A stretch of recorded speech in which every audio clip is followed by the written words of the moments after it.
ಸೀತಾನ ರಾಮಚಂದ್ರ ತಗೋಲ್ಲ, ನಾ ಮಾತ್ರ ತಗೊಳ್ಳ. ರಾವಣ ಮನೆಯೊಳಗೆ ಇದ್ದು ಬಂದರು ತಗೊಂಡ, ನಾನಿನ್ನು ತಗೊಳ್ಳಲ್ಲ. ಅಂದ ಬಳಿಕ ಸೀತೆಯನ್ನು ರಾಮಚಂದ್ರ ಕರ್ಕೊಂಬಂದು ತಪ್ಪು ಅನ್ನೋ ಅಭಿಪ್ರಾಯಗಳು ಅವ ಹೇಳಕತ್ತಿದ್ದ. ನಿಜವಾಗಿ ವಿಚಾರ ಮಾಡಿದರೆ ರಾಮಚಂದ್ರ ಕೂಡಲೇ ಸೀತಾದೇವಿ ಕರ್ಕೊಂಡಿಲ್ಲ, ಅಲ್ಲೇ ಪರೀಕ್ಷೆ ಮಾಡಿ ಬೆಂಕಿ ಒಳಗಾಯ್ತು ತಗೊಂಡ. ಇನ್ನು ಅಧ್ಯಾತ್ಮ ದೃಷ್ಟಿ ವಿಚಾರ ಮಾಡಿದರೆ ಅಗ್ನಿನೇ ಆ ರೂಪವನ್ನು ಧಾರಣ ಮಾಡಿಕೊಂಡು ಸೀತೆಯ ರೂಪ ಧಾರಣ ಮಾಡಿಕೊಂಡು ರಾವಣನ ಜೊತೆ ಕೂತು ಸೀತೆ ಅಲ್ಲವೇ ಅಲ್ಲ. ಹೋದಕ್ಕೆ ಯಾರು? ಅಗ್ನಿ. ಪುನಃ ಯಾವಾಗ ಅಗ್ನಿ ಸೀತಾದೇವ ಅಗ್ನಿ ಪ್ರವೇಶ ಮಾಡಿದ್ಲ, ಅವಾಗ ಅಗ್ನಿ ಆಗಲು ಸೀತೆ. ಈ ಅಧ್ಯಾತ್ಮ ಹಿನ್ನೆಲೆಯನ್ನು ಎಲ್ಲರಿಗೂ ಗೊತ್ತು. ಅದಕ್ಕೆ ಅವ ಅಂತ ಕೂಡ ಸೀತೆಯನ್ನು ಕರ್ಕೊಂಡು ಬಂದ. ಇವ ರಾಮನೆನಿಸ್ತು ಇದು ಅಪವಾದ ಬಂದಿದೆ ನನ್ನ ಮೇಲೆ. ಅದಕ್ಕೆ ಶಾಸ್ತ್ರ ಏನಂತ ಲೋಕಾಪವಾದ ಭಯಂ. ಲೋಕಾಪವಾದಕ್ಕೆ ಭಯ ಪಡ ಮಂದಿ ಏನಾರು ಅಂದಿಯಿಂದ ಅರ್ಥ ನಮಗೆ ಅಂತ ಇವತ್ತಿನ ಕಾಲದಂಥದ್ದು ಇಲ್ಲವೇ ಇಲ್ಲ. ದಡ್ದು ಬಿಡದೆ ಶರಂ ದಪ್ಪ ಅಂತ ಕಾಣಿ. ಆದ್ದರಿಂದ ರಾಮಚಂದ್ರ ಸೀತೆಯನ್ನು ಅಡವಿಗೆ ಬಿಟ್ಟು ಬಾ ಅಂತೇಳಿ ಲಕ್ಷ್ಮಣನಿಗೆ ಹೇಳ್ತಾರೆ, ಆಜ್ಞೆ ಮಾಡ್ತಾನೆ. ಇದು ನನ್ನ ಆಜ್ಞೆ. ಸೀತೆ ತುಂಬ ಗರ್ಭಿಣಿದ್ದಾಳೆ, ಸೀತೆಯನ್ನು ಬಿಟ್ಟು ಬರಬೇಕು ಅಂತ ಲಕ್ಷ್ಮಣ ಹೊರಟ.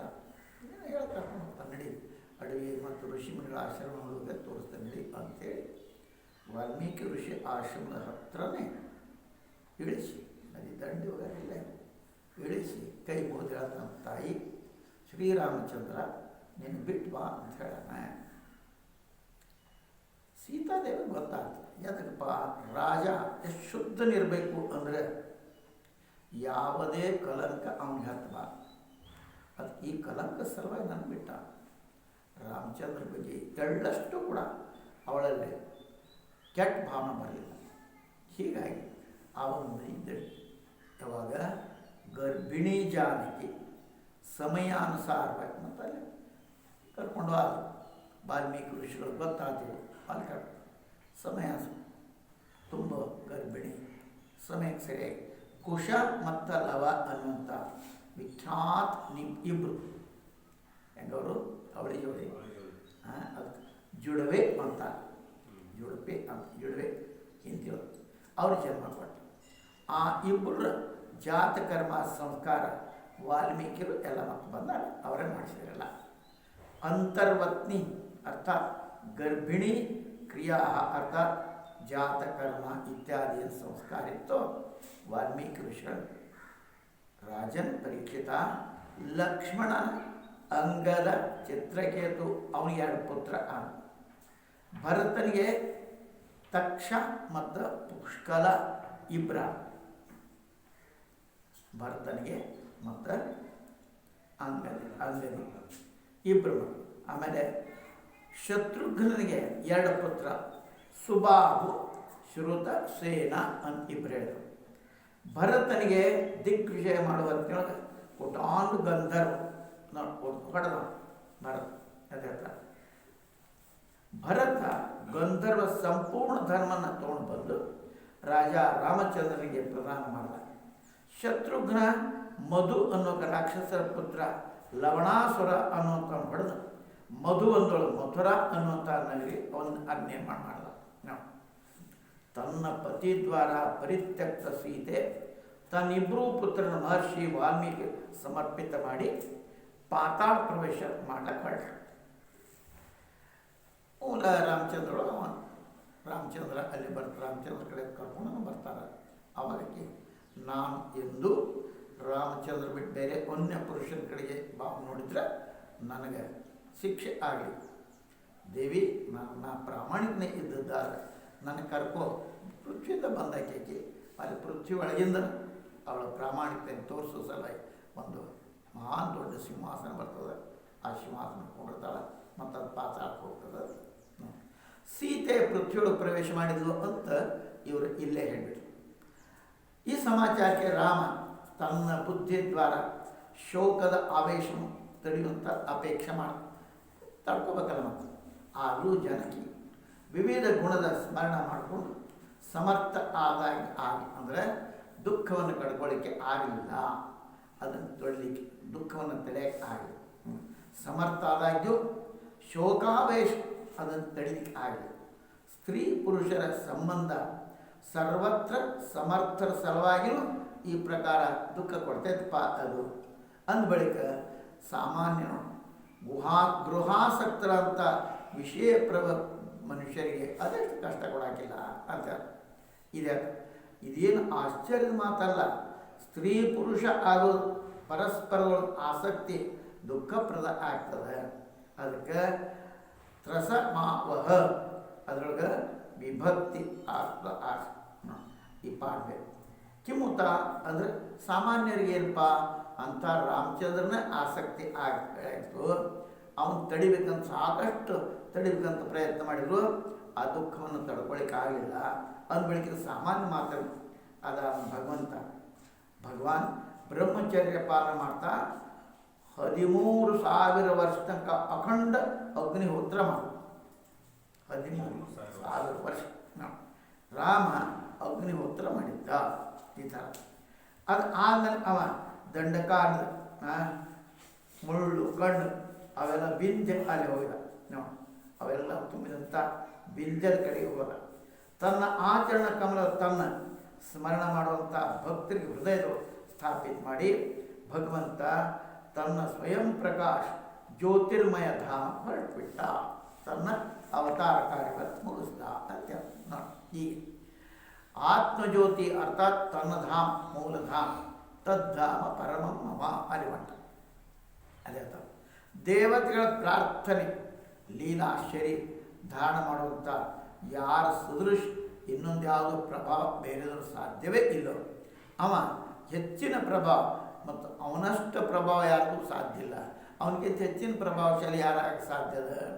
ಇಂಥ ಭಗವಂತ ರಾಮನಿಂದ ರಾವಣ ಅದು ಕೊಲ್ಲಲ್ಪಡುವಂಥ ಸಮುದ್ರ ಸೇತು ನಿರ್ಮಾಣ ಇದು ದೊಡ್ಡದೊಂದು ಯಶ ಅಂತಲ್ಲ. ಅಂದರೆ ಅವನು ಸಾಮಾನ್ಯ ಕೃತಿ ಇದು. ಅವ್ನು ಭಾಳ ಹೊಗಳಬೇಕಪ್ಪ ಅನ್ನೋದ್ರ ಸಲ ಎಲ್ಲ ದೊಡ್ಡ ಯಶ ಬಂತಲ್ಲ, ಅದೇನೋ ಮಾಮೂಲಿ ಕೆಲಸ ಅಂತ. ಅಂದ ಬಳಿಕ ಅಸ್ತ್ರಶಸ್ತ್ರ ದ್ವಾರ ಶತ್ರು ಹುಡುಗರು ಅವನದು ವಾನರದು ಅದೇನು ಅವಶ್ಯಕತೆ ಇತ್ತು? ಏನು ಅವಶ್ಯಕತೆ ಇರಲಿಲ್ಲ, ಮಾಡ್ಬೋದಾಗಿತ್ತು. ಇದೆಲ್ಲವೂ ಕಾರ್ಯ, ಇದು ಲೀಲಾ, ಎಲ್ಲ ಭಗವಂತನ ಕಾರ್ಯ. ಮಂಗಳ ಕರ್ಕೊಳ್ಳೋದು ಏನು ಇಲ್ಲದೆ ಮಾಡಿಬೋದಾಗಿತ್ತವ, ಯಾವ ಅವಶ್ಯಕತೆಯೂ ಇಲ್ಲ, ಮಾಡ್ಬೋದಾಗಿತ್ತು. ಆದರೆ ಸಾಮಾನ್ಯ ಜನರಿಗೆ ಕೂಡ ಸಾಮಾನ್ಯರನ್ನೂ ಕರ್ಕೊಂಡು ಮಹಾನ್ ದೊಡ್ಡ ಕಾರ್ಯವನ್ನು ಮಾಡಲಿಕ್ಕೆ ಸಾಧ್ಯದ. ಜನರ ಬದಲಾವಣೆ ಮಾಡಿಕೊಂಡು ಜನರನ್ನು ತಿದ್ದಿ ಒಳ್ಳೆಯ ಭಾವನೆ ಜಾಗೃತಿ ಮಾಡಿ ಅವರಿಂದ ದೊಡ್ಡ ಕೆಲಸ ಮಾಡಲಿಕ್ಕೂ ಸಾಧ್ಯದ ಅಂಥೇಳಿ ಈ ತೋರಿಸೋ ಸಲುವಾಗಿ ಭಗವಂತ ಲೀಲಾ ಹೇಳೋದು. ಸಮುದ್ರದ ಸೇತು ನಿರ್ಮಾಣ ಮಾಡೋದು, ಅಸ್ತ್ರ ಸಮೂಹದಿಂದ ರಾಕ್ಷಸರ ವಧ ಮಾಡೋದು ಎಲ್ಲ ವರ್ಣನ ಕವಿಗಳು ಆಶ್ಚರ್ಯ, ಏನು ಆಶ್ಚರ್ಯಪ್ಪ ಅಂತ ಮಾಡ್ಯಾರ. ಆದರೆ ಭಗವಂತನ ಇದು ಯಾವ ಪ್ರಶಂಸನೂ ಇಲ್ಲ. ಇದು ಕಾರಣ ಏನಂದ್ರೆ ಭಗವಂತ ಆ ಪ್ರಭಾವದ ಸಮ್ಯಭಿಕ್ ಅವನು ಯಾವ ತನ್ನ ಶಕ್ತಿ ಇದೆಲ್ಲ ಪ್ರಯತ್ನ ಹಚ್ಚಾರಪ್ಪ ಇಲ್ಲ. ಇದ್ಯಾಂಗ ಅವನಿಗೆ ಸ್ವಾಭಾವಿಕ ಅವ ಮಾಡ್ತಾಯಿರು. ಅದಕ್ಕೆ ಹೆಚ್ಚಿನ ಶಕ್ತಿ ಹಚ್ಚಿ ಏನು ಕಸರತ್ತು ಮಾಡ್ಯಾನಪ್ಪ ಅನ್ನೋದಿಲ್ಲ ನಾವು. ಇಂಥ ಭಗವಂತನ ಸಹಾಯ ಅಲ್ಲೇ ಮಂಗಗಳು ಸಹಾಯಕ್ಕೆ ಆಗ್ತವೇನಪ್ಪ ಅಂತಂದರೆ ಇಲ್ಲ. ಅವನ ನಿಮಿತ್ತಕ್ಕೆ ಅವನು ಮಾಡ್ಕೊಂಡಾನ ಹೊರತಾಗಿ ಅವೇನು ಭಾಳ ದೊಡ್ಡ ಸಹಾಯ ಮಾಡಪ್ಪ ಅನ್ನುವಂಥದ್ದು ಅಲ್ಲ.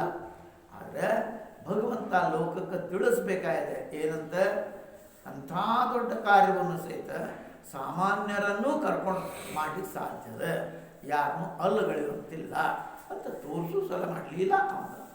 ಅದಕ್ಕೆ ಸುಗ್ರೀವ ಆದಿ ತಮ್ಮ ಆಶ್ರಯ ಮಾಡುವಂಥ ಇದು ಲೀಲಾ. ಆ ಥರ ಎಲ್ಲರ ಕಾರ್ಯ ಲೀಲಾ. ಆ ಭಗವಂತನ ಎಲ್ಲ ಕಾರ್ಯಗಳು ಲೀಲಾ ಅಲ್ಲಪ್ಪ, ಹೀಗೆ ಹೇಳುವಂಥದ್ದು ಯೋಗ್ಯ. ಭಗವಂತ ದೇವತೆಗಳ ಪ್ರಾರ್ಥನೆಯಿಂದ ಲೀಲಾ ಮಾಡು. ಇಲ್ಲಿ ಶರೀರದ ಯಾವುದಪ್ಪ ಭಕ್ತರ ಅಪೇಕ್ಷೆ ಅಂತ. ಭಗವಂತ ನೀ ಅವತಾರ ತಗೋಬೇಕಪ್ಪ, ಯಾಕೆ ರಾವಣ ನೋಡಿಬೇಕಾಯ್ತಲ್ಲ, ಅದು ಬೇರೆ ಕಡೆ ಸಾಧ್ಯ ಇರಲಿಲ್ಲ, ಅದಕ್ಕೆ ನೀ ಲೀಲಾ ತಗೋ ಮಾಡು ಅಂತೇಳಿ ಅಪೇಕ್ಷೆ ಮೂಲಕ ಮಾನವ ಶರೀರವನ್ನು ತಗೊಂಡು ಧಾರಣ ಮಾಡಿಕೊಂಡು ಈ ಭೂಮಿಯ ಮೇಲೆ ಬಂದು ಸಾಮಾನ್ಯರಿಗೂ ಸಹಿತ, ಲೌಕಿಕರು ಸಹಿತ, ಗೃಹಸ್ಥರಿಗೂ ಸಹಿತ ಈ ಥರ ಒಂದು ಪಾಠ ಹಾಕ್ಕೊಡು. ಹೀಗೆ ಮಾಡೋದು ಸಾಧ್ಯದ, ನೀವು ಹಂಗೆ ಮಾಡಿರಪ್ಪ. ಯಾಕಂದ್ರೆ ಯದ್ಯದಾಚರತಿ ಶ್ರೇಷ್ಠ ತತ್ತದೇವೇ ತರೋಜ. ಹೆಂಗೆ ದೊಡ್ಡವ್ರು ಆದರ್ಶವನ್ನು ಹಾಕ್ಕೊಡ್ತಾರೋ ಹಂಗೆ ಮಾಡ್ತಾರೆ ಅಂತ ದೊಡ್ಡವರು ಹಾಕುವಂಥ ದೊಡ್ಡ ಜವಾಬ್ದಾರಿ ಏನಪ್ಪ ಅಂದ್ರೆ ಒಳ್ಳೆಯ ಆದರ್ಶವನ್ನು ಹಾಕಿಕೊಡ್ಬೇಕು. ಅದ್ರ ನಡೀಬೇಕು. ಇವತ್ತು ದೊಡ್ಡವ್ರು ಎತ್ತೆದಾಚ ಶ್ರೇಷ್ಠ, ಕಣ್ಣಿಗೆ, ಸಾಮಾನ್ಯರ ಕಣ್ಣಿಗೆ ಶ್ರೇಷ್ಠ ಅನ್ನೋದು ಯಾರ್ಯಾರೋ ಏನೋ, ಯಾರ್ಯಾರು ಶ್ರೇಷ್ಠ ಏನೋ. ಯಾವಂಗೆ ಮಂತ್ರಿ ಶ್ರೇಷ್ಠ, ಯಾವ ಗಾಡಿ ಅಡ್ಡಾಡ ಅವ್ನು ಶ್ರೇಷ್ಠ, ಲಪಡ ಮಾಡಿ ದುಡ್ಡುಗಳೇ ಅವ್ನು ಶ್ರೇಷ್ಠ, ನೋಡಿ ಅವ ಹೆಂಗೆ ಗಳಿಸ್ದ, ಸುಮ್ಮನೆ ಕಳ್ಸೋಕ್ಕಾಗತ್ತ, ಹಿಂಗೆ ಅವರ ದೃಷ್ಟಿಕೋನ. ಆದರೆ ನಿಜವಾದ ಶಾಸ್ತ್ರ ಏನಪ್ಪ, ಕೊನೆಗೆ ಬರೋದು ಎಲ್ಲೇ? ತಸ್ಮಾತ್ ಶಾಸ್ತ್ರ ಪ್ರಮಾಣ.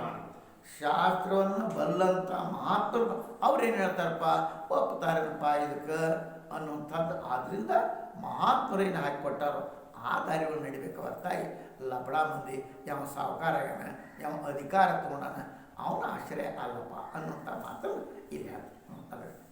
ಯಾವ ಭಗವಂತನ ನಿರ್ಮಲವಾದಂಥ ಪಾಪ ವಿನಾಶ ಯಶದ ವರ್ಣನ ಈಗೂ ಯುಧಿಷ್ಠಿರ ಇತ್ಯಾದಿ ಮಹಾರಾಜರ ಸಭೆಯೊಳಗೆ ಅಲ್ಲಿ ಮಾರ್ಕಂಡೆ ಇತ್ಯಾದಿ ಮಹಾನ್ ಋಷಿಗಳು ಮಾಡ್ತಾ ಇರ್ತಾರೆ. ಆಗಾಗ ರಾಮನ ಚರಿತ್ರೆ ವರ್ಣನೆಯನ್ನು ಮಾಡ್ತಾರಪ್ಪ.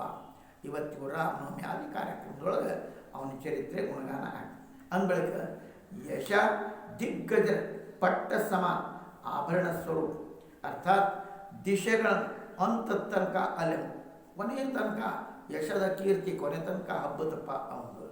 ಯಾವ ಭಗವಂತನ ಚರಣಕವನ ನೋಡಿ, ಇಂದ್ರಾದಿ ದೇವತೆಗಳು, ಪೃಥ್ವಿ ಎಲ್ಲ ರಾಜರು ತನ್ನ ಮನೋಜ್ಞ ಕಿರೀಟ ಮೇಲೆ ಧಾರಣ ಮಾಡ್ತಾರೆ. ಯಾವುದನ್ನು? ಭಗವಂತನ ಚರಣಕಮಲಗಳನ್ನು. ಅರ್ಥಾತ್ ಚರಣಕಮಲಗಳನ್ನು ಪೃಥ್ವಿಯ ರಾಜಗಳು, ದೊಡ್ಡ ದೊಡ್ಡ ರಾಜರು ತಮ್ಮ ಮನೋಜ್ಞ ಕಿರೀಟದ ಮೇಲೆ ಧಾರಣ ಮಾಡ್ತಾರೆ. ಆ ಭಗವಂತ ರಾಮಚಂದ್ರ ಶರಣಾಗತಿ ಮಾಡ್ತೀನಿ ಅಂತ ಮಹಾತ್ಮರು ಹೇಳಕತ್ತ. ಇದರ ಅರ್ಥ ಏನಪ್ಪ ಅಂದರೆ, ಶಿರೋಧಾರಣೆ ಮಾಡ್ಕೊಳ್ಳೋದು. ಚರಣ ಅಂತಂದ್ರೆ ಆ ಕಾಲುಗಳನ್ನು ಪಾದನ ಒಯ್ದಿಟ್ಕೋತಾರಂತ ಅಲ್ಲ. ಭಗವಂತ ಯಾವ ಆದರ್ಶವನ್ನು ಹಾಕಿಕೊಟ್ನೋ, ಭಗವಂತ ಯಾವ ಆದರ್ಶವನ್ನು ಮಾಡಿ ಥರ ನಮ್ಗೆ ಹೇಳಿಕೊಟ್ನೋ, ಯಾವ ಪಾಠವನ್ನು ಕಲಿತು ತೋರಿಸಿ ಮಾಡಿ ಹಿಂಗೆ ಮಾಡೋಕ್ಕೆ ಸಾಧ್ಯ ಐತೆ ನೋಡಪ್ಪ ಅಂತ ಮಾಡಿ ತೋರಿಸ್ನೋ, ಆ ಆದರ್ಶವನ್ನು ಎಲ್ಲ ರಾಜರು ತಮ್ಮ ತಲೆ ಮೇಲೆ ಹೊತ್ಕೊಂಡು ಅಡ್ಡಾಡ್ತಾರೆ. ಅಂದರೆ ಅದೇ ಶಿರೋಧಾರಣೆ. ಎಲ್ಲರ ಚರಣ ತೊಗೊಂಡು ಕಾಲು ತೊಗೊಂಡು ತಲೆ ಮೇಲೆ ಇಟ್ಕೊಂಡ ಹಿಂಗೆ ಅರ್ಥ ಮಾಡುವಂಥದ್ದಲ್ಲ. ಇದಕ್ಕೆಲ್ಲ ಲಕ್ಷಾರ್ಥ ತಿಳ್ಕೊಬೇಕಪ್ಪ ಅನ್ನೋ ಮಾತನೇ ಆಗಬೇಕು. ಭಗವಂತನ ನಿರ್ಮಲ ಪಾಪ ವಿನಾಶ ಯಶವರ್ಣನ ಇವು ಎಲ್ಲರೂ ಮಾಡ್ತಾ ಇದ್ದಾರಪ್ಪ. ನಾವು ಈ ರೀತಿ ಲೀಲೆಯ ಪ್ರಯೋಜನ ಅಂತಿಸ್ತಾ ನಮಸ್ಕಾರ ಮಾಡಿ. ಯಾವ ಭಗವಂತ ಶ್ರೀರಾಮನ ಯಶದ ವರ್ಣನ ಯುಧಿಷ್ಠಿರಾದಿ ರಾಜರ ಸಭೆಯೊಳಗೆ ಮಾರ್ಕಂಡೇಯ ಋಷಿಗಳು ಅದನ್ನು ಮಾಡ್ತಾ ಇರ್ತಾರಪ್ಪ. ಭಗವಂತನ ಯಾವ ಯಶ ದಿಗಂತರ ತನಕ ಹರಡಿದೆವು. ಆ ಭಗವಂತ ಶ್ರೀರಾಮಚರಣ ಕಮಲ ಇಂದ್ರಾದಿ ದೇವತೆಗಳು, ಪೃಥ್ವಿಯ ರಾಜರು ಕಿರೀಟದ ಮ್ಯಾಲೆ ಧಾರಣ ಮಾಡ್ತಾರೆ. ಅಂಥ ಭಗವಂತನಿಗೆ ನಾ ಶರಣಾಗ್ತೇನೆ ಅಂತ ಶಿವಕುಮಾರ. ಈ ರೀತಿ ಪಾಠವೇನು ಅರ್ಥ ಏನೋ, ಭಗವಂತ ದೇವ ಆದಿ ಸೇವಿತ ಚರಣ ಕಮಲದ ನಾನು ಶರಣಾಗತ. ಯಾರು ಭಗವಂತ ರಾಮನ ಸ್ಪರ್ಶ, ದರ್ಶನ, ಸಹವಾಸ ಅಥವಾ ಅನುಗಮನ ಮಾಡಿರೋ ಅವರು ಕೋಸಲ ಪ್ರದೇಶವಾಸಿ. ಆ ಸ್ಥಾನ ಪ್ರಾಪ್ತ ಮಾಡೋದಾಗಿ ಆ ಸ್ಥಾನವನ್ನು ಯೋಗಿ ಜನರು ಅಲ್ಲೇ ಪ್ರಾಪ್ತ ಮಾಡ್ಕೋತಾರಪ್ಪ. ಈ ಮಾತು ತಿಳ್ಕೊಡು. ಏನು? ಯಾರು ಆ ಭಗವಂತನ ರಾಮ ಅನ್ನೋದು ಆ ನಾಮಸ್ಮರಣೆ ಅವನ ಸ್ಪರ್ಶ ಮಾಡಿ ಅಥವಾ ದರ್ಶನ ಮಾಡು, ಅದಕ್ಕಿಂತ ಮುಂಚೆ. ಯಾಕಂದರೆ ಎಲ್ಲರೂ ಪಾದ ಮುಟ್ಟಕ್ಕಾಗಿಲ್ಲ, ಅವನ ದರ್ಶನ ಆದರೆ ಸಹವಾಸ. ಇದಕ್ಕಿಂತ ಮುಂದೆ ಅನುಗಮನ. ಇದು ಏನಿದು ಅನುಗಮನ ಅಂದರೆ ಅವ ಹೇಳಿಕೊಟ್ಟ ದಾರಿ ನಡೆಯೋದು. ರಾಮಚಂದ್ರ ಹಿಂಗೆ ನಡೀರಿಪ್ಪ ಅಂತ ನಡೆದು ತೋರ್ಸ, ಹಿಂಗೆ ಬರ್ರಿ ಅಂತ ತೋರಿಸ್ಕೊಟ್ಟ. ಆ ಮಾರ್ಗದ ಅನುಸರಣ ಮಾಡೋದಂದ್ರೆ ಆ ಮಾರ್ಗದೊಳಗೆ ಹೋಗು, ಅದನ್ನ ಬಿಟ್ಟು ಬೇರೆ ಹೋಗೋಂಗೆ. ಆ ರೀತಿ ಯಾರು ಮಾಡ್ತಾರೋ ಅವ್ರು ಕೋಸಲ ಪ್ರದೇಶವಾಸಿ ಸ್ಥಾನ ಅಂದರೆ ಆ ಪರಮಾತ್ಮನ ಸ್ಥಾನವನ್ನು, ಅರ್ಥಾತ್ ಮುಕ್ತಿ ಸ್ಥಾನವನ್ನು ಅಲ್ಲಿ ಪಡ್ಕೊಂಡು ಅದನ್ನು ಅದಕ್ಕಾಗಿ ನಾವು ಎಲ್ಲರೂ ಕೂಡ ಈ ಸ್ಥಾನ ಅಂದರೆ ಆ ರಾಮ ಹಾಕಿಕೊಟ್ಟಂಥ ಪಾಠವನ್ನು ನಡೆಸ್ಕೋಬೇಕು. ಆ ಭಗವಂತ ರಾಮ ಯಾರ ಜನರು ಕುಂತಾನೋ, ಯಾರ ಜನರು ಭಗವಂತನ ಅನುಗಮನ ಮಾಡಿ ಆ ಎಲ್ಲರೂ ಸಹಿತ ಆ ಸ್ಥಾನ ಯಾವುದು ತದ್ಧಾಮ ಪರಮಂ ಅಂತ ಅದು ಯೋಗಿ ಜನರು ಪ್ರಾಪ್ತ ಮಾಡ್ಕೋತಾರಪ್ಪ. ಪರೀಕ್ಷಿತ ಶುಕದೇವ ಹೇಳ್ತಾರೆ, ಪರೀಕ್ಷಿತ ಯಾವ ಪುರುಷ ರಾಮನ ಚರಿತ್ರೆಯನ್ನು ಕೇಳ್ತಾನೋ, ಅರ್ಥಾತ್ ಕೇಳಿ ಆಚರಣೆ ಅಂತಾರೆ. ಶ್ರೀ ಗುರು ವಚನೋಪದೇಶವನ್ನು ಆಲಿಸಿ ಅಂತಂದರೆ ಸುಮ್ಮನೆ ಕೇಳಿಬಿಡೋದಲ್ಲ, ಕಾರ್ಯದಪ್ಪತ್ತರು. ಒಂದು ಹುಡುಗ ಒಂದು ತೋಟ ನೀರು ನನ್ನ ಮಾತು ಕೇಳಿದ್ರು ಅಂತ ಕೇಳಿಸ್ತೈತೆ ಅವಾಗ, ಕೇಳಿಸಿದ್ರೆ ಕೇಳ್ದಂಗಲ್ಲ, ಆ ಮಾತನ್ನು ಆಚರಣೆ ತಂದಾಗ ಹಂಗೆ ಉಪಶಮ ಇಷ್ಟು ಆ ಕರ್ಮ ಬಂಧನದಿಂದ ಮುಕ್ತರಾಗ್ತಾರಪ್ಪ. ಯಾರು ಚರಿತ್ರೆ ಕೇಳ್ತಾರಂದ್ರೆ ಆ ಚರಿತ್ರೆಯೊಳಗೆ ಹೇಳಿದಂಥ ವಿಷಯವನ್ನು ಅನುಸರಣೆ ಮಾಡ್ತಾರೋ, ಕಾರ್ಯರೂಪಕ್ಕೆ ತರ್ತಾರೋ, ಜೀವನದೊಳಗೆ ಅನುಭವಿಸ್ತಾರೋ ಅಂಥವರು ಆ ಮುಕ್ತರಾಗ್ತಾರೆ. ಶಾಂತ ಕರ್ಮ ಬಂಧನ ಮುಕ್ತರಾಗ್ತಾರಪ್ಪ ಅವರೆಲ್ಲ. ಭಗವಂತ ಅದಕ್ಕೆ ಪರೀಕ್ಷಿತ ಕೇಳ್ತಾನ ಮಾತು ಅಲ್ರಿ. ಭಗವಂತ ರಾಮ ಸ್ವಯಂ ತನ್ನ ತಮ್ಮಂದಿರ ಹೆಂಗೆ ವ್ಯವಹಾರ ಮಾಡ್ತಾ ಇದ್ದ, ಅಥವಾ ಅವನ ಭರ್ತೃ ಅಣ್ತಂಬರು ಪ್ರಜೆಗಳು ನಾಗರಿಕ ಭಗವಂತನ ಬಗ್ಗೆ ಹೆಂಗೆ ವ್ಯವಹಾರ ಮಾಡ್ತಿದ್ರು, ಎರಡು ಮಾತು ಕೇಳ್ತಾರೆ. ಪರೀಕ್ಷೆಗೆ ಏನು ಬೇಕಾಯ್ತು, ಈಗ ಅನುಕರಣೆ ಮಾಡ್ದ, ಹಾಕಿಕೊಟ್ಟ ದಾರಿಯಿಂದ ತಾನೇನು ಮಾಡ್ಬೇಕು, ಕರ್ತವ್ಯ ಮಾಡ್ದ, ಅದು ಬರಬೇಕು. ಇನ್ನೊಂದು ಪ್ರಶ್ನೆ ಏನಂದರೆ, ಅವ ತಮ್ಮಂದಿರು ಕೂಡ ಇದ್ದ, ಆ ತಮ್ಮಂದ್ರ ಜೊತೆ ಅವನ ವ್ಯವಹಾರ ಹೆಂಗಿತ್ತು, ಜೊತೆಗೆ ಪ್ರಜೆಗಳ ಪಾಲನೆ ಮಾಡಿದ, ರಾಜ್ಯ ಮಾಡಿ ಆ ಪ್ರಜೆಗಳ ಜೊತೆಗೆ ಅವನ ಭಾವ ಹೇಗಿತ್ತು, ಅವ ಹೆಂಗೆ ನಡ್ಕೋತಿದ್ದ, ಭಗವಂತನ ಪ್ರತಿ ಅವ್ರ ಬಗ್ಗೆ ಹೆಂಗೆ ವ್ಯವಹಾರ ಮಾಡ್ತಿದ್ದ ನೋಡಿ. ಈ ಥರ ಎರಡು ಭಾಗ ಅಂದರೆ ಅವರು ಭಗವಂತನ ಬಗ್ಗೆ ಹೆಂಗೆ ನಡ್ಕೋತಿದ್ರು, ಭಾವ ಇಟ್ಕೊಂಡಿದ್ರು. ರಾಮ ಇವ್ರ ಬಗ್ಗೆ ಯಾವ ಭಾವ ಇಟ್ಕೊಂಡಿದ್ದ ಅಂತ. ರಾಮ ತಮ್ಮ ಬಗ್ಗೆ ಎಂಥ ವ್ಯವಹಾರ ಮಾಡ್ದ, ಅಥವಾ ಅವನ ಭಾತೃ ಪ್ರಜೆಗಳು ತಥಾ ನಾಗರಿಕರು ಭಗವಂತನ ಬಗ್ಗೆ ಹೆಂಗೆ ವ್ಯವಹಾರ ಮಾಡ್ತಾಯಿದ್ರು, ಈ ಮಾತನ್ನು ಅಲ್ಲಿ ಕೇಳ್ತಾರೆ. ಹೇಳ್ರಿ ಅಂತ ರಾಜ ಪರೀಕ್ಷಿತ ಅಲ್ಲಿ ಕೇಳ್ತಾ ಇದ್ದಾನೆ. ನನಗೆ ಅದಕ್ಕೇನಪ್ಪ, ರಾಮ ಸ್ವಯಂ ತನ್ನ ಅಂಶಭೂತ ಅಂತ ಹಿಂದೆ ಈ ಮಾತು ಕೇಳಿ. ಲಕ್ಷ್ಮಣ, ಭರತ, ಶತ್ರುಘ್ನ ಮೂರು ಮಂದಿ ತಮ್ಮಂದರು, ಇವ್ರು ಯಾರಪ್ಪ ಅಂದರೆ ಆ ಭಗವಂತನ ಅಂಶಭೂತನೇ ಅವರು. ರಾಮ ಬೇರೆ ಇವ್ರು ಬೇರೆ ಅಂತಲ್ಲ, ಅವನ ಅಂಶ ಇವ. ಅದಕ್ಕೆ ಅಂಶಭೂತ ಅಂತ ಬಗ್ಗೆ ಹೆಂಗೆ ವ್ಯವಹಾರ ಮಾಡ್ತಾಯಿದ್ದ, ಅಥವಾ ಆ ಭಗವಂತನ ಬಗ್ಗೆ ಪ್ರಜೆಗಳು ಅವ್ರು ಹೆಂಗೆ ವ್ಯವಹಾರ ಮಾಡ್ತಾರೆ, ಈ ಥರ ಇಲ್ಲೇ ರಾಜನಿಗೆ ಮೂರು ಪ್ರಶ್ನೆ ಮಾಡಿ. ಒಂದನೇದೇನು, ತನ್ನ ತಮ್ಮಂದಿರು ಕೂಡ ವ್ಯವಹಾರ ಹೆಂಗೆ ಮಾಡಿ ಅವ ಹೆಂಗೆ, ಅಥವಾ ಭಗವಂತನ ಬಗ್ಗೆ ತಮ್ಮಂದಿರದು, ಆಮೇಲೆ ಎಲ್ಲ ಪ್ರಜೆಗಳು ವ್ಯವಹಾರ ಹೆಂಗಿತ್ತು, ರಾಮನ ವ್ಯವಹಾರ ಇವ್ರು ಕೂಡ ಹೆಂಗಿತ್ತು, ಆಮೇಲೆ ಭರತ ಶತ್ರುಘ್ನಾದಿ ರಾಮನ ಬಗ್ಗೆ, ನಾಗರಿಕರು ರಾಮನ ಬಗ್ಗೆ ಹೆಂಗೆ ವ್ಯವಹಾರ ಇಟ್ಕೊಂಡಿದ್ರು, ಅದನ್ನ ಯಾವ ಥರ ಪಾಲನೆ ಮಾಡ್ತಿದ್ರು ಅವನ ವಿಚಾರವನ್ನು. ಅದನ್ನು ಅವಾಗಲೇ ಶುಕ ಮಹಾರಾಜ ಹೇಳ್ತಾ ಇದ್ದಾರೆ, ರಾಜಸಿಂಹಾಸನ ಸ್ವೀಕಾರ ಮಾಡಿದ ಆದಮೇಲೆ ತ್ರೈಲೋಕ್ಯಾಧಿಪತಿ ಭಗವಂತ ರಾಮ ತನ್ನ ತಮ್ಮಂದಿರ ದಿಗ್ವಿಜಯ ಮಾಡೋದು ಆದೇಶ ಮಾಡಿ ತನ್ನ ಜನರಿಗೆ ದರ್ಶನ ಕೊಡ್ತಾ ಅನುಚರ ಜೊತೆಗೆ ಪೂರ್ಣ ಅವ್ರದ್ದೆಲ್ಲ ಯೋಗಕ್ಷೇಮ ಅಲ್ಲೇ ನೋಡ್ಲಿಕ್ಕೆ ಆಗ್ತಾವೆ.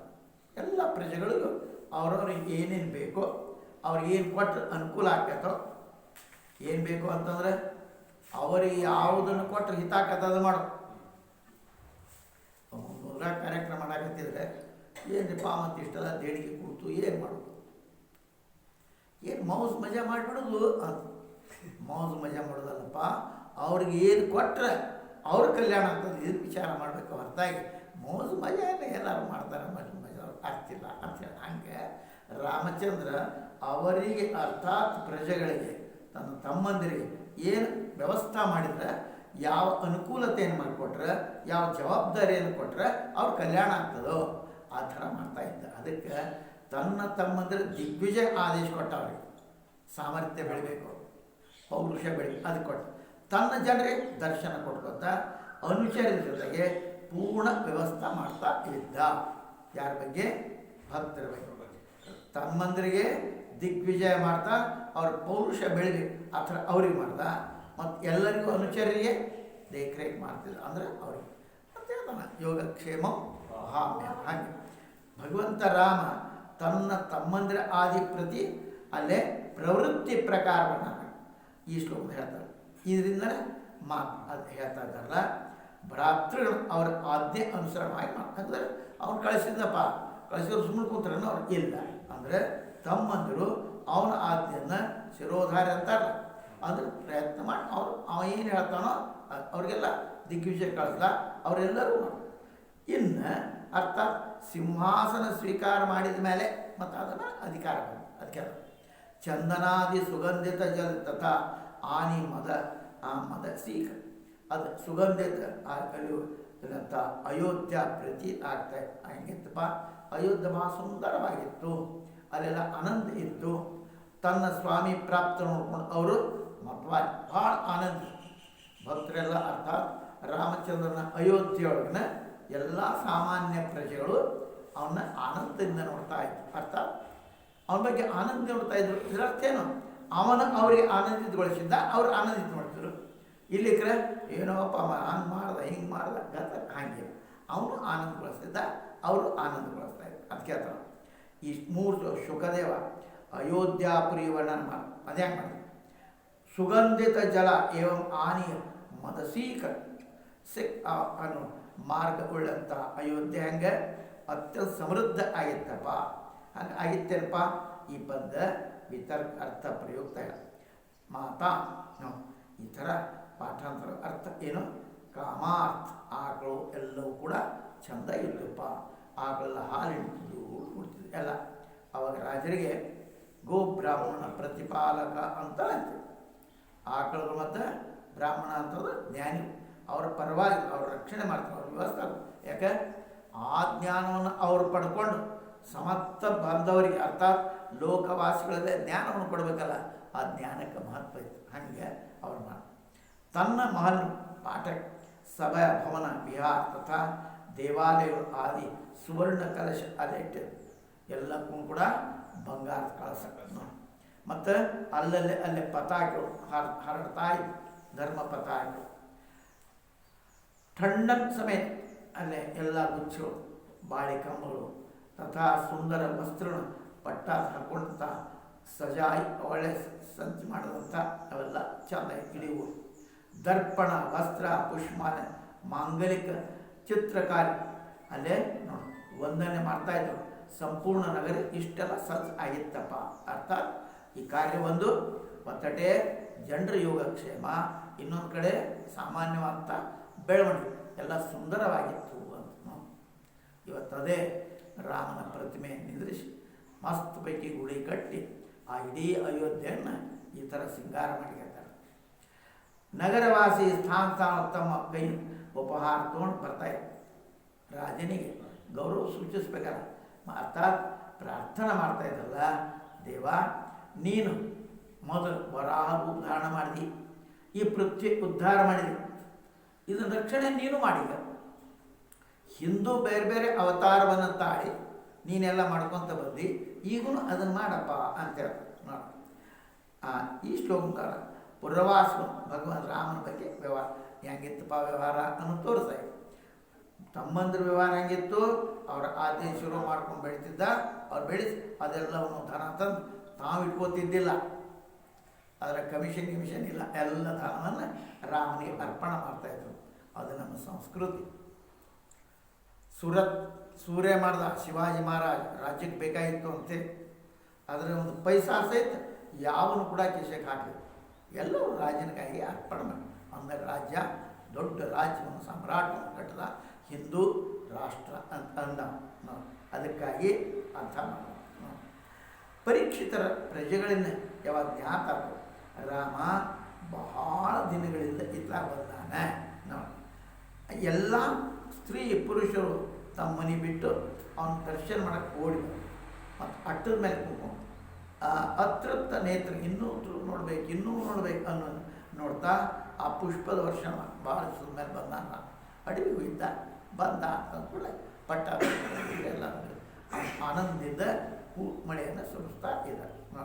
ಭಾಳ ಅದು ತಥಾ ಪ್ರಜಾ ಇತ್ಯಾದಿ ಶ್ಲೋಕದಿಂದ ಪ್ರಜೆಗಳು ಅವನ ಬಗ್ಗೆ ಹೇಗೆ ವ್ಯವಹಾರ ಮಾಡಿದ್ರಪ್ಪ, ಅವನ ಬಗ್ಗೆ ಅತ್ಯಂತ ಪ್ರೀತಿ ಆಸಕ್ತಿ, ಇನ್ನೂ ನೋಡ್ಬೇಕು ಅವ ಆಳ್ಬೇಕು ಅನ್ನೋಂಥ ಭಾವ ಅವರಲ್ಲಿ ಇತ್ತು. ಅಂದ ಬಳಿಕ ಅವನಲ್ಲೇ ಅವ್ರ ಬಗ್ಗೆ, ಅವರಲ್ಲೇ ಅವನ ಬಗ್ಗೆ, ಈ ಥರ ಇಬ್ಬರಲ್ಲಿ ಕೂಡ ಪರಸ್ಪರ ಪ್ರೇಮ ಭಾವ. ರಾಜ ಪ್ರಜೆಗಳನ್ನ ಮಕ್ಕಳಂತೆ ನೋಡು, ಯಾವ ತಂದೆ ತನ್ನ ಮಕ್ಕಳನ್ನು ಸರಿಯಾಗಿ ನೋಡ್ತಾನೋ ಆ ಪ್ರಕಾರ ನೋಡ್ತಿದ್ರು. ಮತ್ತು ಪ್ರಜೆಗಳು ಸಹಿತ ರಾಜನನ್ನು ಯಾವ ರೀತಿ ತಂದೆ, ಗೌರವಾನ್ವಿತ ತಂದೆ, ತನ್ನನ್ನು ಪಾಲನ ಪೋಷಣೆ ಮಾಡ್ತಕ್ಕಂಥ ತಂದೆನ ಯಾವ ಥರ ಗೌರವದಿಂದ ನೋಡ್ತಾನೆ. ಮಕ್ಕಳನ್ನು ಪಾಲನ ಪೋಷಣೆ ಮಾಡೋದು ತಂದೆ ಜವಾಬ್ದಾರಿ, ತಂದೆ ಯೋಗಕ್ಷೇಮ ನೋಡ್ಕೊಳ್ಳೋದು ಪಾಲಕ ಮಕ್ಕಳ ಜವಾಬ್ದಾರಿ. ಹಾಗೆ ಪರಸ್ಪರಲ್ಲೇ ಈ ಥರದ ಭಾವ ಇತ್ತು. ಇವತ್ತು ಮೈಸೂರು ಕಡೆ ನೋಡಿ, ಮೈಸೂರು ರಾಜನ ಬಗ್ಗೆ ಅವಾಗಿನ ರಾಜ ಭಾಳ ಗೌರವ ಇತ್ತು. ಹಾಗೆ ಭಗವಂತ ಪ್ರಜೆಗಳ ನಿರೀಕ್ಷಣೆ ಮಾಡಿದ್ರೆ ತನ್ನ ಪೂರ್ಣವರ್ತಿ ರಾಜರ ಸೇವೆ ಎಲ್ಲ ಪ್ರಕಾರದ ಅನಂತ ಎಲ್ಲ ವಿಷಯಗಳು ಸಂಪನ್ನ ಅವ್ರಿಗೇನು ಎಲ್ಲ ಕೊಟ್ಟಿದ್ದ. ಬಹುಮೂಲ್ಯ ಸಾಮಗ್ರಿ ಸುಸಜ್ಜಿತ ತನ್ನ ಮನೆ ಭಗವಂತ ಪ್ರವೇಶ ಮಾಡ್ತಾ ಇದ್ದ. ಮತ್ತು ಅಲ್ಲೇ ಆಮೇಲೆ ಬರಬೇಕು, ಅಲ್ಲಿ ಬರ್ತಾ ಇದ್ದ. ಆ ಥರ ರಾಮ ಆ ಎಲ್ಲ ಭಕ್ತರಿಗೆ ಅರ್ಥಾತ್ ತನ್ನ ಪ್ರಜೆಗಳಿಗೆ ಆನಂದದಿಂದ ಇಟ್ಟಿದ್ದ. ಭಗವಂತ ಹೆಂಗಿರ್ತಿದ್ದ ಇದು ಉತ್ತರ ಕೊಡ್ತಾನೆ. ಅಲ್ಲಿ ಈ ಅಧ್ಯಾಯ ಸಮಾಪ್ತಿ ಪರ್ಯಂತರವನ್ನು ತನ್ನ ಮನೆ ಪ್ರವೇಶ ಮಾಡಿ ಅವ ವಿಹಾರ ಮಾಡ್ತಾ ಇದ್ದ. ಈ ಥರ ಮುಂದೆ 5ನೇ ಶ್ಲೋಕದ ಜೊತೆ ಕೂಡಿಸ್ಕೊಳ್ಳಿ. ಗೃಹದ ವರ್ಣನ 3 ಶ್ಲೋಕ. ಅನಂತ ರತ್ನ ಆದಿ ಕೋಶವು ಸಮೃದ್ಧ ಇರ್ತದೆ. ಯಾರು ಬೇಡಾಗಿ ಬರ್ತಾರೆ ಅವ್ರಿಗೆಲ್ಲ ಕೊಡ್ತಾರೆ. ಬಹುಮೂಲ್ಯವಂತ ಸಾಮಗ್ರಿನೂ ಅಲ್ಲೇ ಇಟ್ಟಿರ್ತಿದ್ದ. ಮಹಲ್ನ ದ್ವಾರನ ಅಲ್ಲೇ ನೋಡಿ, ಅಲ್ಲೇ ಮತ್ತಲ ಮೇಲೆ ನೋಡಿ ಎಲ್ಲ ತಯಾರಂಥ ಸ್ತಂಭ, ಅದರ ವೈಡೂರ್ಯಾದಿ ಮಣಿಗಳು ಇದ್ದು, ಅದರ ಮಹಲ್ ಫರ್ಶ್ ಸ್ವಚ್ಛ ಮರಕದ ಮಣಿ ಎಲ್ಲ ಆಗಿ, ಗೋಡೆಗಳು ಆಮೇಲೆ ಮಹಲೆಲ್ಲ ಸ್ಫಟಿಕದ ಮಣಿಯನ್ನು ಅಲ್ಲಿಂದ ಕುಡಿದವಲ್ಲ ಗಾಡಿ ಅಷ್ಟು ಚಂದ ಇದೆ. ಆ ಮಹಲಿನ ಹೊಚ್ಚಲು ಆ ಸ್ಪರ್ಶ ಸ್ವಚ್ಛ ಇರ್ತಿತ್ತು. ಈ ಶ್ಲೋಕದ ತೃತೀಯಾಂತ ಪದ ತನಕ ಅಲ್ಲಿ ತಿಳಿಸ್ಯಾರಪ್ಪ. ವಿವಿಧ ಪ್ರಕಾರದ ಮಾಲೆಗಳು, ಪತಾಕೆಗಳು, ಮಣಿಗಳಿಂದ ಚಮಕಾಸ್ತಾ ಇತ್ತು. ಶುದ್ಧ ಚೇತನದ ಸಮಾನ ಉಜ್ವಲ ಆಗಿತ್ತಪ್ಪ. ಉಜ್ವಲವಂತ ಮುತ್ತುಗಳು, ಸುಂದರವಂಥ ಭೋಗ ಸಾಮಗ್ರಿಗಳು, ಸುಗಂಧಿತ ಧೂಪ ದೀಪದಿಂದ ಆ ಮಹಲ್ ಎಲ್ಲ ಸಜ್ಜು ಮಾಡಿದ್ರಪ್ಪ. ಆಭೂಷಣ ಕೂಡ ಭೂಷಿತ ಮಾಡುವಂಥ ದೇವತೆಯ ಸಮಾನ ಸ್ತ್ರೀ ಪುರುಷರು ಆ ಮನೆ ಅಲ್ಲಿ ಮಾಡೋಕೆ ಸಜ್ಜು ಮಾಡೋಕೆ ಎಲ್ಲ ಬರ್ತದೆ. ಎಂಥದ್ದು ಆಭೂಷಣಗಳಿಗೂ ಭೂಷಣ ಕೊಡೋದು, ಬರೀ ಆಭೂಷಣ ಇವ್ರಿಗೆ ಭೂಷಣ ಮಾಡೋದಲ್ಲ, ಆಭೂಷಣಗಳಿಗೆ ಇವ್ರು ಭೂಷಣ ಕೊಡ್ತಿದ್ರು. ಅಂಥ ದೇವತೆಗಳ ಸಮಾನ, ದೇವತೆಯ ಸಮಾನ ಆದಂಥ ಸ್ತ್ರೀ ಪುರುಷರು ಆ ಮಹಲ್ ಸಜ್ಜುಗೊಳಿಸುವ ಸಲುವಾಗಿ ಬರ್ತಾ ಹತ್ತಿತ್ತು. ಅಲ್ಲಿ ವ್ಯವಸ್ಥೆ ಮಾಡಿ ಈ ರೀತಿ ಶ್ರೀಮಾನ್ ಅಂಥ ಮಹಲ್ ಅರಮನೆಯನ್ನು ರಾಮ ಪ್ರವೇಶ ಮಾಡಿದ. ವಸ್ತ್ರಮಣಿ ಕಾಂತಿ ದೀಪಿತ್ವಂತ ಚೇತನ ಸಮಾನವಂತ ಉಜ್ವಲ ಅಂತ ಮುತ್ತುಗಳು ಅಥವಾ ಚಿತ್ ಅರ್ಥಾತ್ ಎಲ್ಲೂ ಅಲ್ಲಿ ಸೌಂದರ್ಯ ಮಣಿ, ವೈಡೂರ್ಯಾದಿ ಮಣಿಗಳಿತ್ತು. ಸ್ತಂಭ ಸುಂದರ ಇತ್ತು. ಮುತ್ತುಗಳಿಂದ ಸುಸಜ್ಜಿತ್ತು. ಮನೋಹರ ಭೋಗ ಸಾಮಗ್ರಿ ಕೂಡಿದಂಥ ಭೂಷಣ ಆಭೂಷಣಿಗೆ ಕೂಡ ಅಲಂಕೃತ ಮಾಡುವಂಥ ಎಲ್ಲ ಬಂದಿದ್ರಪ್ಪ ಅಲ್ಲಿ. ಈ ಮಾಲಿನೊಳಗೆ ಆತ್ಮಾರಾಮ ಹೆಂಗಿದ್ರು ರಾಮನವನ್ನ, ಅವ ರಾಮ ಹೆಂಗಿದ್ನಪ್ಪ, ಆತ್ಮಾರಾಮ ಜಿತೇಂದ್ರಿಯ ಪುರುಷರಲ್ಲಿ ಅಗ್ರಗಣ್ಯ. ಜಿತೇಂದ್ರಿಯ ಪುರುಷರ ಅಗ್ರಗಣ್ಯ ಅಂದರೆ ಇಷ್ಟು ಇಂದ್ರಿಯಗಳನ್ನು ಗೆದ್ದಿದ್ದವ ಅಂತ ಗೆದ್ದು ಬೇರೆದ್ರು ಸಾಧ್ಯ ಇಲ್ಲ, ಅದು ಅಗ್ರಗಣ್ಯ. ಎಲ್ಲರೂ ಕೂಡ ಅನುಸರಣೆ ಮಾಡಿದ್ರೆ ಮೊದಲೇ ಗುಣ ಏನು, ಇಂದ್ರಿಯ ನಿಗ್ರಹ. ಅವರೆಲ್ಲರೂ ಇಂದ್ರಿಯಗಳ ನಿಗ್ರಹ ಇಂದ್ರಿಯ ಅಗ್ರಗಣ್ಯ ಇದ್ದಾವ. ನೋಡಿ ರಾಮಚಂದ್ರ ಅಂತ ಸಾಮಗ್ರಿ ಕುಡಿದ ಇಂದ್ರಿಯ ಪುರುಷ ಅಗ್ರಗಣ್ಯ. ರಾಮ ಪ್ರೇಮಮಯಿ ಪ್ರಾಣ ಪ್ರಿಯ ಪತ್ನಿ ಸೀತೆ ಜೊತೆಗೆ ವಿಹಾರ ಮಾಡ್ತಾ ಇದ್ದ. ಹೆಂಗಿದ್ದವ, ಇಂದ್ರಿಯ ನಿಗ್ರಹ ಇದು ಬಹಳ ಮಹತ್ವ ನಡೆದಪ್ಪ ಅಂತ ಹೇಳ್ತಾರೆ. ಈ ರೀತಿ ಭಾಗವತ ಪುರಾಣದೊಳಗೆ ಈ ಮಾತನ್ನು ಇಲ್ಲಿ ಮುಗಿಸ್ತಾ ಇದ್ದಾರೆ.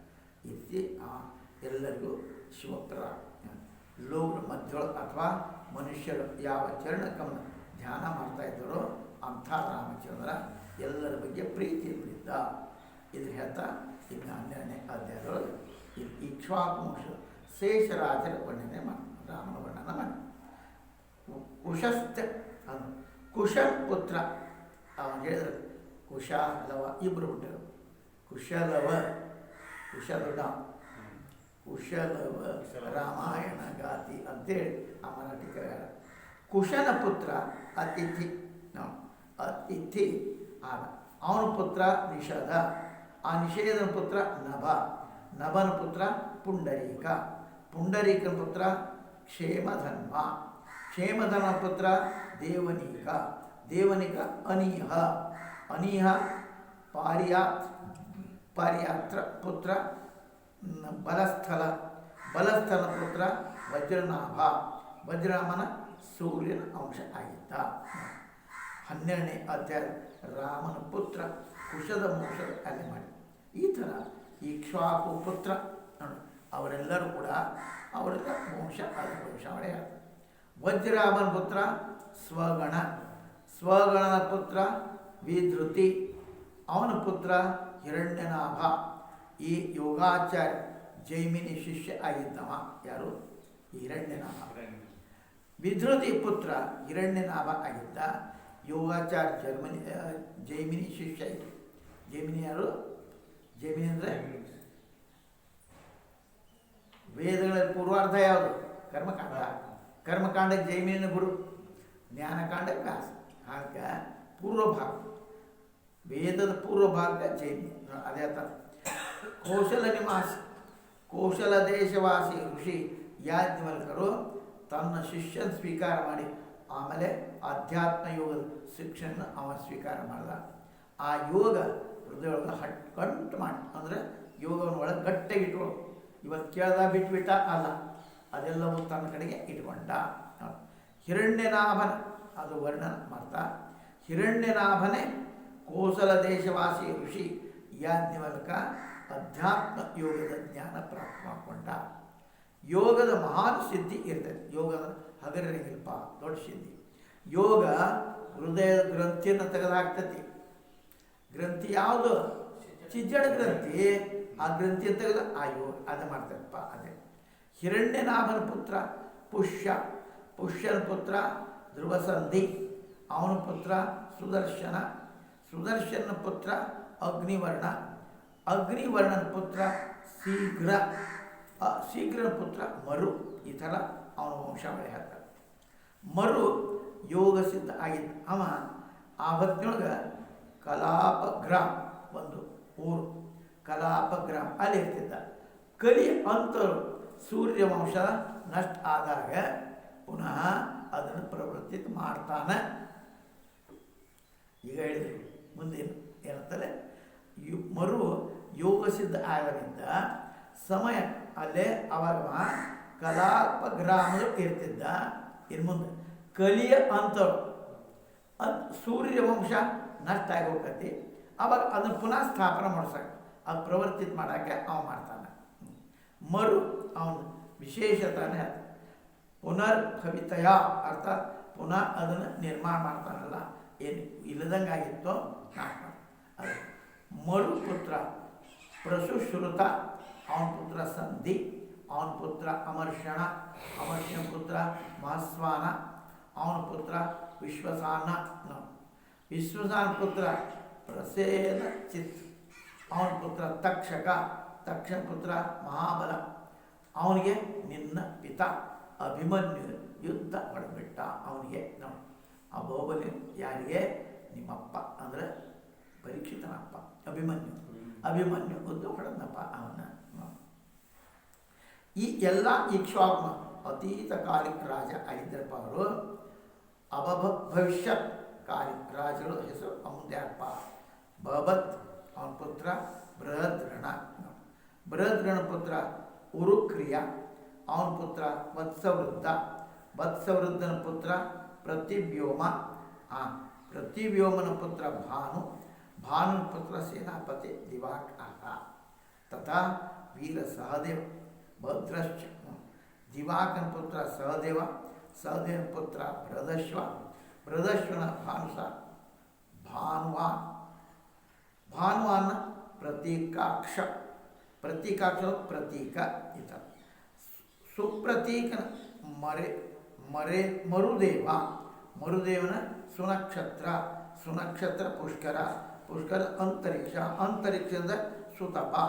ಅವನ ಪುತ್ರ ಅಮಿತ್ರ ಜಿತ್. ಇಂಥವ್ರು ಅವನ ಮಕ್ಕಳು ಆಗಿದ್ರಪ್ಪ ಅಂತ ನೋಡಿ.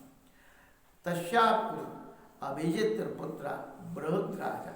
ಬೃಹದ್ರಾಜನ ಪುತ್ರ ಬರ್ಹಿ. ಬರ್ಹಿ ಪುತ್ರ ಕೃತಜಯ. ಅವನ ಪುತ್ರ ರಣಂಜಯ. ಸಂಜಯನ ಪುತ್ರ ಸಂಜಯ ಆತ್ಮ. ರಣಂಜಯನ ಪುತ್ರ ಸಂಜಯ. ಸಂಜಯ ಅವನಿಂದ ಶಾಕ್ಯ. ಶಾಕ್ಯದ ಸುಖದೆ. ಶುದ್ಧೋದ ಅವನ ಪುತ್ರ ಲಂಗಲ. ಅವನ ಪುತ್ರ ಪ್ರಜೋನಾದಿತ್. ಅವನ ಕ್ಷುದ್ರಕ ಅವನ ಪುತ್ರ. ಅವನ ಪುತ್ರ ರಣಕ. ರಣಕನ ಪುತ್ರ ಅವನ ಪುತ್ರ ಸುಮಿತ್ರ. ಆ ವಂಶದೊಳಗೆ ಅಂತಿಮ ರಾಜ ಆಗ್ತಾನಪ್ಪ ಇವ ಸುಮಿತ್ರ. ಎಲ್ಲರೂ ಬೃಹತ್ ಬಲ ವಂಶ ಅಲ್ಲ ಮಣಿಮಣ ಅಂದರೆ ಎಲ್ಲರೂ ಒಳ್ಳೆ ಸಾಮರ್ಥ್ಯವಾಗಿದ್ದರು. ವಂಶದ ಸ್ಥಿತಿ ಇನಿಷ್ಟ ಇತ್ತ ಬಗ್ಗೆ. ಅಂತಿಮ ರಾಜ ಸುಮಿತ್ರ ಆಗ್ತಾನೆ. ಆ ವಂಶದ ಕೊನೆ ನೋಡಿ. ಅದು ಇಕ್ಷ್ವಾಕು ಈ ವಂಶ ಎಲ್ಲಿ ತನಕ ಸುಮಿತ್ರ ತನಕ ಉಳಿತೈತಿ.